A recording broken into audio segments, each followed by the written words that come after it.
تایا میں اگر چپ ہوں تو صرف آپ کے لیے، ورنہ تو میں ابھی زمین میں گاڑ دیتا اس کو۔ عمر کی آنکھوں میں خون اترا ہوا تھا۔ بھابھی جان، اس خبیث نے ایسی گھٹیا حرکت کی ہے کہ میں مر کر بھی اس کا تاوان نہیں بھر سکتا، لیکن آپ سے درخواست ہے کہ عائزہ کو میری بہو بنا دیں۔ میں آج کے آج ہی نکاح کا بندوبست کرتا ہوں۔ ابا کی آواز میں شرمندگی اور پچھتاوا دیکھ کر علی تڑپ گیا تھا۔ لیکن میں ایسا ہرگز نہیں کر سکتا ابا، جب میں نے کوئی گناہ کیا ہی نہیں تو قربانی کا بکرا میں کیوں بنوں؟ اس کی آواز اور لہجے کی مضبوطی اس کی سچائی کا پتہ دیتی تھی، پر وہاں سچائی کی پرکھ کرنا کون چاہتا تھا؟ بکواس بند کرو ناہنجاد، ناخلف۔ تم نے اگر انکار کیا تو اپنی ماں کو لے کر ابھی اور اسی پل میرے گھر سے نکل جاؤ۔ ابا کی دھمکی پر رئیسہ بیگم کا خون خشک ہو گیا۔ پھر وہی ہوا جو عائزہ نے سوچا تھا، صرف گھنٹے کے اندر اندر وہ جو کچھ چاہتی تھی ویسا ہی ہو گیا تھا۔ سچ بتانا عائزہ، یہ تیرا کیا دھرا ہے نا؟ سب ورنہ اس بیچارے کی شکل ہی چیخ چیخ کر بتا رہی تھی کہ تو جھوٹ اور وہ سچ بول رہا ہے۔ آئمہ کے ہاتھ اب عائزہ کے چہرے پر تیز تیز چل رہے تھے اسے سنوارنے کو۔ ہاں تو جو چیز آسانی سے نہ ملے اسے چھین لینا چاہیے۔ تم نے تو کب سے کہہ رہی ہوں کوئی ترکیب لڑاؤ۔ تمہیں اپنی مکار سسرال والوں سے فرصت ملتی تو تم دھیان دیتی نا۔ تم نے جب تک دھیان دینا تھا وہ بھابھی کی کزن نے میری محبت لے اڑنی تھی۔ مرد کا کیا ہے، اداؤں کا جال پھینکو فوراً شکار ہو جاتا ہے۔ علی کو بھی معافی مانگ کر منا لوں گی۔ ارے کم بخت، تو سب کچھ بالا ہی بالا کر لیا تو اب اپنے پھٹے ڈھول جیسی آوازیں بند کر کے اس قصے پر مٹی ڈالو۔ کسی نے سن لیا تو بازی الٹ سکتی ہے ساری۔ تائی جمیلہ جو اپنے بیڈ پر منہ کھولے بیٹیوں کے کارنامے سن رہی تھی ڈپٹ کر بولی تھی، پر قیامت تو اندر آئی فلاح کے دل پر ٹوٹی تھی جس کا دل جیسے کسی نے مسل کر رکھ دیا۔ اپنے معصوم بھائی کی معصوم محبت کی گواہ تھی وہ، اور ظالموں نے ایسا شب خون مارا تھا کہ اس کی محبت تو لوٹی سو لوٹی، اپنے شوہر کی نظروں میں بھی آج اس نے محبت کی جگہ حقارت دیکھی تھی۔ علی کو برباد کرنے والوں نے اس کی زندگی بھی ساتھ ہی داؤ پر لگا دی تھی۔ اب وہ جتنا بھی کہہ سن لیتی، عمر نے کہاں اس کی بات کا یقین کرنا تھا، جبکہ مقابل خود اس کی بہن تھی۔ تم نے بہت برا کیا عائزہ، میں سمجھی تھی تم بدل رہی ہو، بدل گئی ہو۔ میری محبت تمہیں بدل دے گی، پر عادات اور خصلتیں کبھی بھی نہیں بدلتی۔ لیکن مت بھولنا کہ بہت ساری چیزوں کے ساتھ محبت بھی ایسا جذبہ ہے جو چھین کر اپنا نصیب نہیں بنایا جاتا، یہ تو قدرت کا ودیعت کردہ احساس ہوتا ہے۔ تم نے جس گھر میں رہنا تھا اسی کو ہی اپنی بدفعلی سے ٹکڑے ٹکڑے کر دیا۔ میرے بھائی کا شیشے جیسا نازک دل توڑا تم نے، وہ تمہیں کبھی معاف نہیں کرے گا۔ تمہیں بد دعا نہیں دے رہی، لیکن دعا بھی نہیں نکل رہی تمہارے لیے۔ جب آئمہ اور فلاح عائزہ کو علی کے کمرے میں چھوڑنے آئی تھی تو یہ سب فلاح نے بہت دکھ سے دیکھتے ہوئے اسے کہا تھا، اور تھکے قدموں سے اٹھ کر کمرے سے باہر نکل گئی تھی۔ آئمہ، مجھے لگتا ہے بھابھی نے ہماری باتیں سن لی ہیں، اب کیا ہوگا اگر بھائی کو پتہ چل گیا تو؟ خوفزدہ لہجے میں کہتی اس نے آئمہ کے ہاتھ جکڑ لیے تھے۔ کچھ نہیں ہوگا، بس تم اپنی بات پر ڈٹی رہنا۔ جتنا میں فلاح کو جانتی ہوں وہ عمر کو کبھی نہیں بتائے گی۔ تم بس علی کی خبر رکھو، ویسے بھی جتنا حسین تم لگ رہی ہو اس نے وہ سب کچھ پھول کر پٹ سے تمہارے قدموں میں گر جانا ہے۔ سچ؟ آئمہ کی تعریف پر ایک لمحے کو دل میں اٹھتا احساس ضیاء اور ملال دھل گیا تھا۔ آئمہ کے جانے کے بعد چچا آئے تھے، ایک بار پھر علی کے نہ کردہ گناہ کی معافی مانگتے ہوئے کہا تھا کہ وہ ان کی بہو بعد میں، بیٹی پہلے، فکر نہ کرے، اسے اس گھر میں کبھی بھی کسی قسم کی کمی یا تکلیف کا سامنا نہیں کرنا پڑے گا۔ چچی بس ستے چہرے اور سرخ آنکھوں کے ساتھ چپ کھڑی رہی تھی، جیسے زبردستی آئی ہوں یہاں، نہ آنا چاہتی ہوں۔ اور علی، اسے خیال آیا کہ 11 بجے ان کا نکاح عمل میں لایا گیا تھا، 2 بج گئے، اس کا کہیں کوئی عطا پتہ نہیں تھا۔ اتنا بڑا اور غلط قدم جوش میں اٹھا تو لیا تھا، اب گھبراہٹ ہو رہی تھی۔ وہ کچن سے اپنی قمیض، آستین اور گلے پھاڑ کر گئی تھی۔ اس نے دوپٹہ اپنے اوپر اچھی طرح سے پھیلا کر چائے بنائی اور سیدھی علی کے کمرے میں گئی تھی۔ وہ اپنے بیڈ پر نیم دراز تھا، اسے دیکھ کر فوراً اٹھ بیٹھا تھا۔ شکریہ بھائی، بہت بہت، امی سوئی ہوئی نہ ہوتی میں تمہیں کبھی زحمت نہ دیتا۔ اس نے اس کے ہاتھ سے کپ لے کر سائڈ ٹیبل پر رکھا تھا، پھر معذرت خواہانہ انداز میں کہا۔ عائزہ یکٹک اسے دیکھے چلی گئی تھی۔ کیا تمہیں کبھی پتہ نہیں چلا کہ میں کتنی محبت کرتی ہوں تم سے، کتنا چاہتی ہوں تمہیں سوچتے میرا دن گزرتا ہے، تمہیں آنکھوں میں بسائے بسائے رات گزر جاتی ہے، وہ کھوئی کھوئی انداز میں کہتی اس کے پاس ہی بیڈ پر بیٹھ گئی۔ علی جو حیرت سے اس کی طرف دیکھ رہا تھا جیسے کسی شوق میں جلدی سے اٹھ کھڑا ہوا تھا۔ یہ کیا بےہودگی عائزہ، میرے ذہن میں ایسی کوئی خرافات نہیں ہے، میں نے ہمیشہ تمہیں آئمہ فلاح کی طرح سمجھا ہے، تم جا سکتی ہو، اس نے ناگواری سے اسے کہا تھا۔ کیوں علی؟ وہ جذباتی انداز میں کہتے تیزی سے اس کے قریب آ گئی تھی۔ مجھے غور سے دیکھو، ایسا کیا ہے جو مجھ میں نہیں ہے، حرم میں ہے؟ مجھے اپنی زندگی میں شامل کر لو علی، بس یہ آسان کر دو مجھے، میں تمہیں اتنی محبت دوں گی تم بھول جاؤ گے اسے۔ اس نے روتے ہوئے اس کا بازو جھنجھوڑا، اس کا دوپٹہ گر گیا تھا۔ علی کو اس کو دیکھ کر یکایک کسی خطرے کا احساس ہوا، اسے ہوش و حواس سے آری لگی اسی پل۔ چائے وائے سب بھول کر وہ دروازے کی طرف لپکا۔ میں تمہیں ایسے جانے نہیں دوں گی، تمہیں حاصل کرنا میری زندگی کا اولین مقصد ہے، وہ کہتی اس کے پیچھے لپکی۔ کچھ ہی لمحوں میں پورا گھر اس کی چیخوں سے گونج رہا تھا۔ یہ سب سوچتے سے اسے کسی نے بے دردی سے بیڈ سے کھینچا۔ یہ علی تھا، وہ پتہ نہیں کس پل کمرے میں آیا تھا، اس کے بازو سے بری طرح پکڑ کر اس نے گھسیٹ کر اسے نیچے اتار کھڑا کیا۔ عائشہ اسے اچانک حملے کے لیے تیار نہیں تھی، لڑکھڑا کر رہ گئی تھی، ابھی سنبھلنے نہیں پائی تھی کہ چہرے پر پڑنے والے زوردار تھپڑوں نے اس کے 14 طبق روشن کر دیے۔ اسی پر اکتفا نہیں کیا تھا علی نے، اسے بہت مارا تھا، اتنا کہ وہ خود تھک کر ہانپنے لگا۔ حیرت عائشہ کو خود پر ہوئی کہ ہلکی سی تکلیف پر پورا گھر سر پر اٹھا لینے والی عائشہ نے اف کیے بغیر اس کی مار برداشت کی تھی۔ بہت محبت کرتی ہو نا مجھ سے، اتنی کہ مجھے حاصل کرنے کے لیے مجھ سے میرا سب کچھ چھین لیا، میرے اپنوں کی نظروں سے مجھے گرا دیا۔ اب بھی کیا ہاتھ آیا تمہارے؟ کچھ بھی نہیں، تم مجھے تو کیا میرے گرد کو بھی نہیں چھو سکو گی، ایسی سزا دوں گا تمہیں۔ علی نام ہے میرا۔ علی کا نام ملا ہے نا تمہیں، علی کو حاصل کر کے دکھانا، ساری زندگی ترستی رہو گی۔ میں اگر خوش نہیں ہوں تو تمہیں بھی کوئی خوشی نہیں دوں گا اپنی ذات کے حوالے سے۔ انسان انتہائی قدم اٹھانے سے اس وقت ڈرتا ہے جب اسے اپنی کسی متاع کے چھن جانے کا ڈر ہو۔ میرا سب کچھ تم لوٹ چکی ہو، اب میں ہر قسم کے ڈر اور خوف سے آزاد ہوں۔ جا کر اپنے عزت مآب چچا کو بھی بتا دینا بے شک۔ اس کے بازو کو مضبوطی سے جکڑے علی نے اس کی آنکھوں میں آنکھیں ڈال کر خوفناک لہجے میں کہا تھا۔ عائشہ لہجے کی سنجیدگی اور انداز پر بری طرح لرز گئی۔ اپنے حسن سے متاثر کرنے کے معافی مانگ کر منا لینے کے سارے دعوے درے کے درے رہ گئے تھے۔ اس کے حقارت سے صوفے پر دھکیلتا اب وہ الماری میں سے بیگ نکال کر اپنے کپڑے نکال کر اس میں ٹھونس رہا تھا۔ عائشہ کچھ دیر پھٹی پھٹی آنکھوں سے صوفے پر پڑی اسے ایسا کرتے ہوئے دیکھتی رہی، پھر تیر کی تیزی سے اٹھ کر اس کے پاس آئی تھی۔ علی، ایسا مت کرو، میرا عمل برا تھا، غلط تھا، مجھے تسلیم ہے، پر یقین کرو میں تم سے بہت محبت کرتی ہوں۔ ایسا تصور ہی مجھے بے حال کر دیتا ہے کہ میں تمہیں کسی اور کے ہمراہ دیکھوں۔ ایک بار مجھے معاف کر دو، یہ دیکھو میں ہاتھ جوڑتی ہوں، وہ زور زور سے روتے ہوئے کہنے لگی تھی۔ میں اگر تمہیں کچھ کہہ نہیں رہا تو اس لیے کہ تمہارے ناپاک خون سے ہاتھ نہیں رنگنا چاہتا، بس اس کے علاوہ مجھے تم سے کوئی بات نہیں کرنی۔ یہ کہہ کر وہ بیگ اٹھا کر کمرے سے نکلتا چلا گیا۔ وہ جو یہ سوچ کر نکلا تھا کہ وہ اس نے اب یہاں دوبارہ قدم نہیں رکھنا، لاؤنج میں صوفے پر پاؤں اوپر کر کے کسی غیر مرئی نقطے کو تکتے رئیسہ بیگم کو دیکھ کر اس کے قدم بے ساختہ سست پڑ گئے تھے۔ دونوں ماں بیٹے کی نظریں ایک دوسرے سے ملیں۔ کچھ ہی لمحوں میں وہ پورا اونچا لمبا مرد ماں کے گلے لگ کر پھوٹ پھوٹ کر رو دیا تھا۔ احساس سے اس قدر شدید تھا، سب کچھ جانتے ہو بھی ماں کی مجبوریوں کو جان کر بھی گھر چھوڑ کر جا رہے ہو، اپنی ماں کی زندگی میں کون نہ کردہ گناہ درج کرانے کے لیے کہ راتوں رات بیٹے کو بھگا دیا۔ اس کے بیگ کو بغور دیکھتے وہ رنجیدہ سے بولی۔ علی تڑپ ہی تو گیا تھا، ان کے قدموں میں آ کر بیٹھ گیا۔ آپ کا بیٹا آپ پر قربان امی، آپ کی دربدری کی خوف نہیں تو مجھ سے اس قیامت نامے پر سائن کروائے، ورنہ آپ کے مجازی خدا تو ایک طرف، دنیا کی کوئی طاقت بھی مجھے اس توق کو زبردستی گلے میں ڈالنے پر مجبور نہیں کر سکتی تھی۔ وہ ان کے ہاتھوں کو پکڑ کر بے قراری سے بولا تھا۔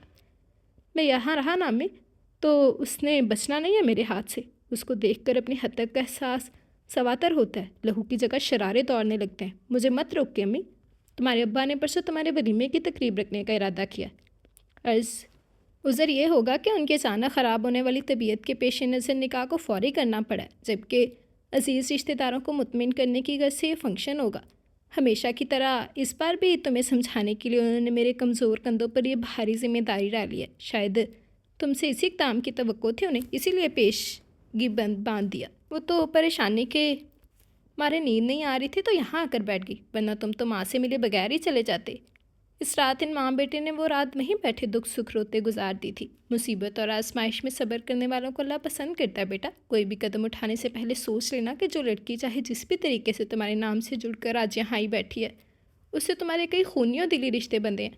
اس کے گھر میں تمہاری 2 بہنیں ہیں بچے، تمہاری سچائی کو میرا اللہ جانتا ہے، تمہاری ماں جانتی ہے۔ ایک دن میرا اللہ باقی لوگوں پر تمہاری سچائی واضح کر کے تمہیں سرخرو ہونے کا موقع ضرور دے گا۔ اس کے گنے بالوں میں انگلیاں پھیرتی اسے جیسے زندگی جیسی کٹھن چیز سے نبرد آزما ہونے کی سنہرے گر بتاتی رہیں جو وہ خود آزما چکی تھیں۔ تھکے ہارے اعصاب ماں کی گود کی گرمی پا کر پرسکون ہو گئے اور اپنے سارے دکھ ماں کے دل میں منتقل کر کے وہ وہیں سو گیا تھا۔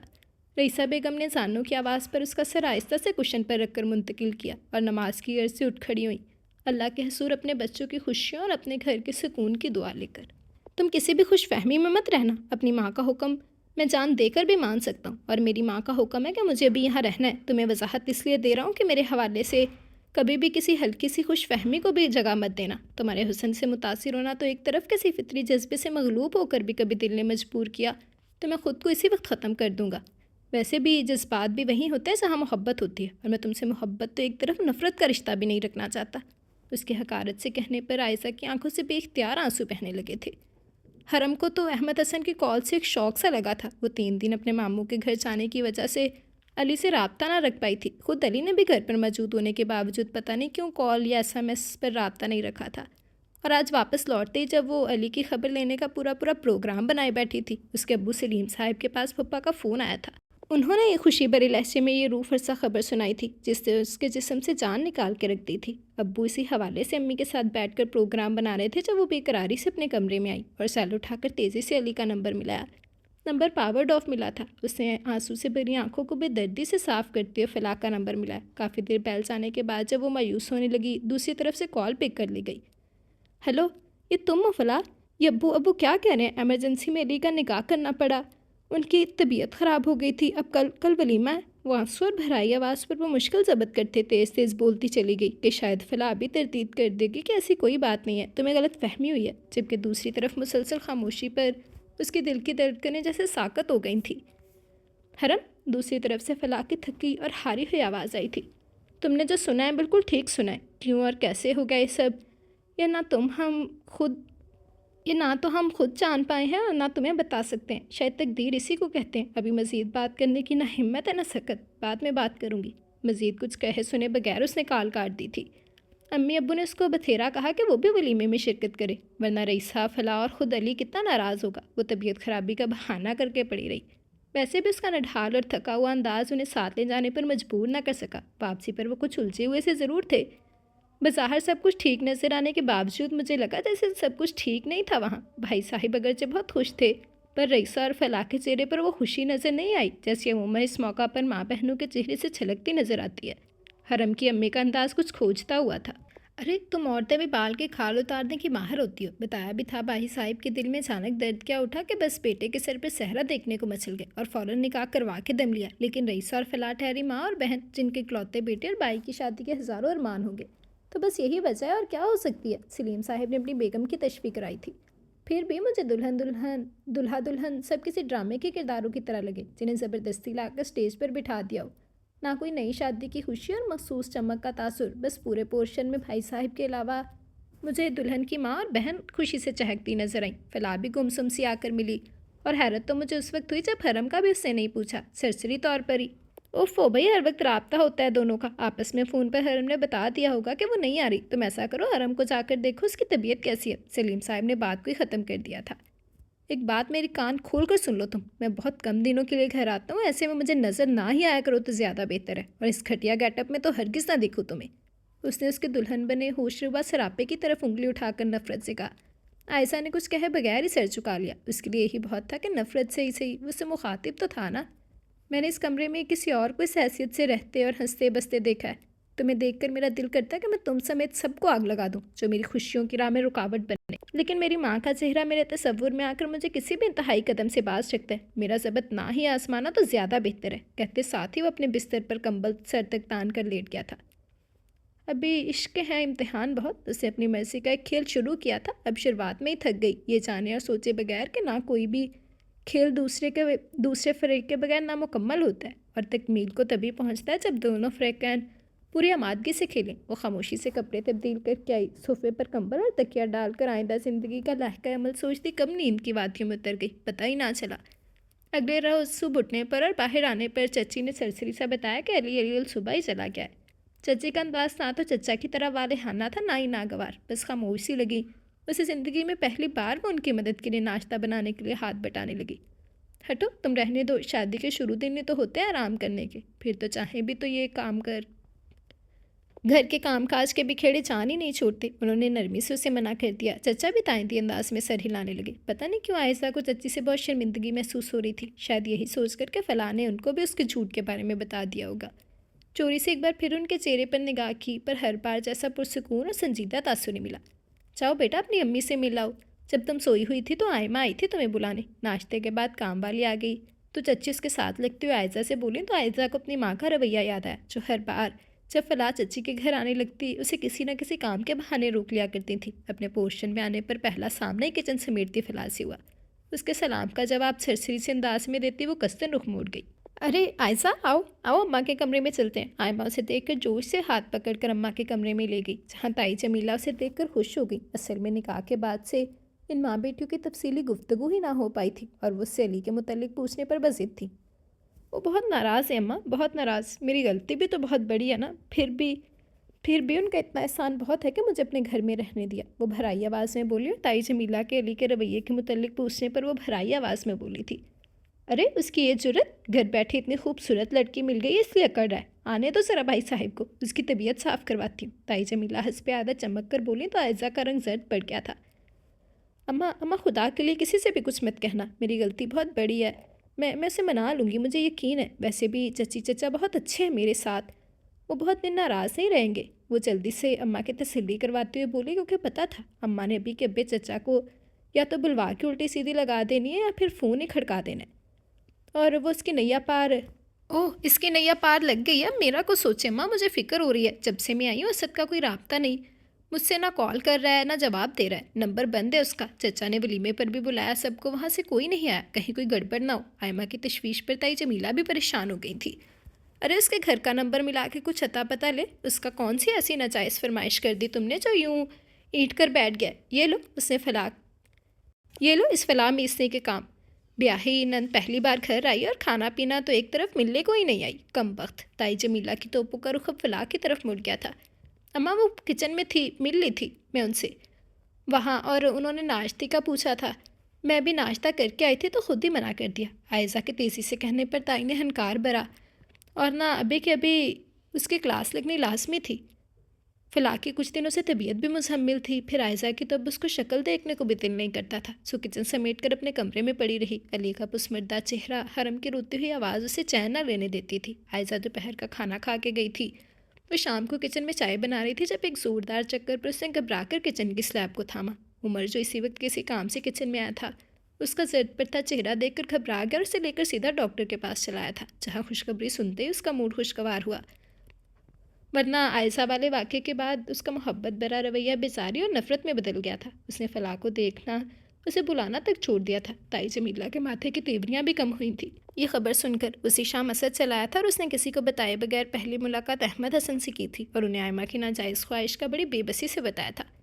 میں آپ کی بہت عزت کرتا ہوں اور آئمہ سے بہت محبت، اس سے میری محبت کو میری کمزوری سمجھ لیا، میں نے پورے خاندان سے ٹکر لے کر اپنے بہت قریبی رشتہ داروں کو ناراض کر کے آئمہ کو اپنایا، میری بہن اسی تنازع کی وجہ سے اپنی ازدواجی زندگی کو خطرے میں ڈال بیٹھی ہے اور ابھی تک میکی کی دہلیز پر بیٹھی ہے۔ ابھی یہ مسائل حل نہیں ہو پائے کہ آئمہ کی طرف سے شہر میں لگ گھر کا مطالبہ، میں سمجھ نہیں پا رہا ہوں کہ گاؤں میں اتنی بڑی حویلی سے میرے بوڑھے ماں باپ اور مظلوم بہن آخر اسے کیا کہتے ہیں۔ شادی کے بعد عورت اپنا گھر اور گھر والے کے دلوں میں جگہ بنانے کے لیے کتنی قربانیاں دیتی ہے، اور یہاں اس نے ان 4-5 ماہ میں میری والدہ اور بہن سے کبھی سیتے منہ بات ہی نہیں کی۔ آپ یقین کریں اس کے بیجا مطالبے اور میکے میں روٹ کر بیٹھ جانے سے مجھ پر میرے گھر والوں کا دباؤ بڑھ رہا ہے کہ ہم نے تمہاری بات مانی تھی اور اب تمہاری بیوی کا گھر بسانے کا ارادہ نہیں لگتا، تو مجھے ان کی خواہش مان کر اپنے سابقہ منکیتر سے شادی کر کے آئمہ کو چھوڑ دینا چاہیے۔ یقین کیجیے انکل، اگر آئمہ سے میری محبت شدید نہ ہوتی تو شاید جتنا دباؤ میرے اوپر ہے میں اب تک اپنے گھر والوں کی بات مان گیا ہوتا۔ آپ ہی اس مشکل کا حل نکالیں، آئمہ کو میرے ساتھ گھر واپس چلنے پر راضی کریں، نہیں تو میں بہت دنوں تک اپنے گھر والوں کو روک نہیں پاؤں گا، وہ بھی اس صورت میں جب میری بہن کی شادی شدہ زندگی کو خوشیاں بھی اسی قدم کے ساتھ جڑی ہیں۔ وہ تو اپنی داستان امیر حمزہ سنا کر بیٹھ گیا۔ احمد حسن الگ گمسم ہو بیٹھے، آئمہ بہت دن سے ان کے گھر میں نظر آئی تھی، پھر ان کے ذہن میں بھی نہیں آیا کہ اس کے پیچھے اتنی نامعقول وجہ ہو سکتی ہے، نہ ہی بھابھی بیگم نے بتانا گوارا کیا تھا، وہ رئیسہ بیگم کو داماد کی خاطر متارت پر لگا کر خود تائی جمیلہ کے پوشن میں آ گئے تھے۔ آئمہ اٹھو بیٹا، اپنا سامان تیار کرو، تمہارا شوہر تمہیں لینے آیا ہوا ہے اور تم اس کے ساتھ جا رہی ہو اپنے گھر۔ انہوں نے خاصے مصروف سے انداز میں اندر لیٹی ہوئی آئمہ کو حکم دیا، جو خاصی نہ سمجھی سے ان کو دیکھنے لگی، جیسے سمجھ نہ پا رہی ہو کہ وہ کیا کہہ رہے ہیں۔ کیا ہو گیا احمد حسن؟ چھری تلے دم تو لو، کہاں سے آ گیا اس کا شوہر؟ میں بات کرتے اس سے۔ تائی اپنا بھاری بھرکم جسہ سنبھالتے اٹھنے لگی تھی۔ آپ ابھی رہنے دے بھابھی بیگم، میں بھی آ کر آپ سے بات کرتا ہوں۔ آئمہ تم ابھی تک کھڑی ہو؟ بلکہ ایسا کرو ایسے ہی آ جاؤ، میں فلاں سے کہوں گی تمہارا سامان پیک کر دے گی، اسد آتا جاتا رہتا ہے، شہر کسی وقت لے جائے گا۔ انہوں نے دونوں کو کچھ کہنے کا موقع دیے بغیر آئمہ کا ہاتھ پکڑا اور اپنے پورشن کی طرف لے گئے تھے۔ اچھی بیٹیوں کا یہ وتیرہ نہیں ہوتا جیسا تمہارا ہے، مگر شاید تمہارا قصور نہیں ہے، تمہاری تربیت ہی ایسی ہوئی ہوگی، ورنہ اپنی ماں کی پوری زندگی پر نظر ڈالو تو پتہ چلے کہ عورت گھر گرہستی کو کیسے گزارتی اور سنبھالتی ہے۔ پھر فلاں کو دیکھو، تمہاری تائی جمیلہ بیگم کے مزاج کے ساتھ گزارا کرنا کوئی آسان بات نہیں، فلاں کی تربیت جیسی رئیسہ نے کیا، مجھے فخر ہے اس پر۔ بیٹیوں کو گھر بنانے کے لیے بہت کچھ برداشت کرنا پڑتا ہے، تم تو خوش قسمت ہو، تمہارا شوہر تمہارا قدردان ہے۔